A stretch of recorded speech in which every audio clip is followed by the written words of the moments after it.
안녕하십니까. 블록투나잇의 권성입니다. 첫 번째 소식입니다. 이더리움이 콘스탄티노플 상트페테르부르크 하드포크 업그레이드를 끝냈다는 소식입니다.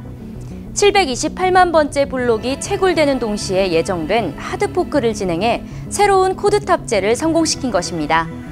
이더리움의 이번 업그레이드는 이더리움 2.0을 위한 것인데요.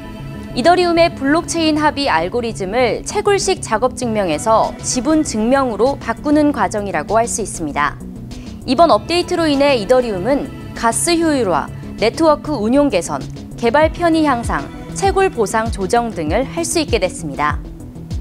이더리움의 다음 하드포크는 지분 증명 전환의 최종 테스트 버전인 이스탄불이 될 것으로 보입니다. 검찰이 암호화폐 관련 범죄를 대응하기 위해 서민 다중피해 범죄 대응 태스크포스를 출범했습니다. 대검찰청은 김영수 서울고검 검사를 팀장으로 한 태스크포스를 꾸리고 서울 서초동 대검 본관에서 현판식을 진행했습니다. 문무일 검찰총장은 암호화폐 투자를 빙자한 신종 사기 등으로 서민 피해가 심각하다면서 이러한 범죄에 적극 대응하겠다고 출범 배경을 설명했습니다. 태스크포스는 피해 발생 초기부터 일선 검찰청과 수사 지휘 체계를 구축하고 초동 단계부터 계좌 추적을 지원해 계좌를 동결하거나 추징 조치까지 취할 것으로 밝혔습니다. 이어 다단계, 유사수신, 불법 사금융, 암호화폐, P2P 등을 이용한 신종 범죄에 대해 일선 검찰청 수사뿐만 아니라 범죄 수익 환수, 피해 복구까지 책임질 예정입니다.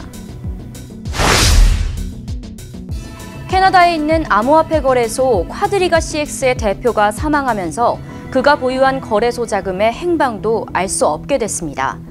그러나 일각에서는 쿼드리가 CX 대표가 살아있고 자금을 횡령했다는 의혹이 제기되면서 논란이 일어나고 있습니다.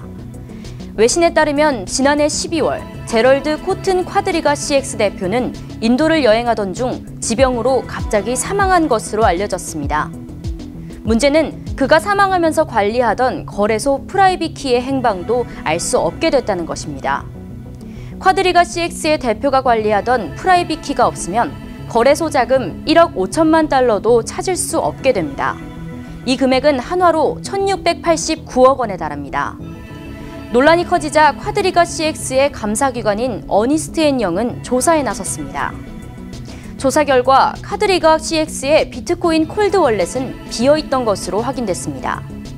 어니스트 앤 영은 쿼드리가 거래소의 콜드 월렛 6개를 확인한 결과 5개는 2018년 4월부터 비트코인이 전혀 들어있지 않았다고 밝혔습니다. 상황이 이렇게 되자 코튼 대표의 사망에 대해서도 의문이 제기되고 있는데요. 뉴욕타임스 등에 따르면 고객 중 일부는 코튼 대표가 실제로 사망한 것이 맞는지 의심하고 있습니다. 본인이 저지른 사기 행위를 숨기기 위해 위장 자살을 한 것이 아니냐는 의혹마저 나오고 있습니다. 코튼 대표가 사망하기 12일 전에 아내에게 유산을 상속한다는 유언까지 남겨 의심은 더욱 커지고 있습니다. 이에 미국 연방수사국과 캐나다 왕립 기마경찰대는 관련 수사를 진행하고 있습니다. 대학교 캠퍼스에서 암호화폐 채굴이 대대적으로 벌어지고 있다는 분석이 나왔습니다. IT 기업 시스코는 대학 캠퍼스가 암호화폐 산업계에서 두 번째로 큰 채굴장이라고 밝혔습니다. 시스코의 조사에 따르면 대학 캠퍼스 내 채굴 작업량이 전체 채굴량의 약 22%를 차지하는 것으로 알려졌습니다. 이는 34%로 1위를 차지한 에너지 및 유틸리티 산업군에 이어 2위입니다. 3위와 4위는 보건과 미디어 업종이었습니다. 오스틴 맥브라이드 시스코 연구원은 대학 내에서 막대한 채굴 비용을 지불할 필요가 없어 채굴이 쉽게 일어나고 있다며 4년 동안 대학 기숙사에서 채굴 장비를 가동한다면 졸업쯤에는 엄청난 코인을 얻을 수 있을 것이라고 지적했습니다. 이런 상황이 이어지자 영국 캠브리지 대학은 암호화폐 채굴을 금지했습니다. 학교 공공자산을 이용해 개인의 경제적 이익을 취하지 말라고 경고한 것입니다. 블록체인 기술 솔루션 기업 해치랩스가 스마트 콘트랙트 개발을 위한 비습을 출시했습니다. 비습은 스마트 콘트랙트의 배포와 실행을 돕는 명령 인터페이스 도구입니다. 스마트 콘트랙트를 블록체인에 배포하는 것은 기존 개발자에게 낯선 과정입니다. 스마트 콘트랙트 작성과 배포 코드를 모두 작성해야 하기 때문인데요. 비습은 이런 불편함을 줄이기 위해 단 한 줄의 명령어로 쉽게 스마트 콘트랙트의 배포와 실행을 가능하게 합니다. 소스 코드 저장소인 GitHub에서 누구나 무료로 이용할 수 있다는 점도 큰 장점입니다.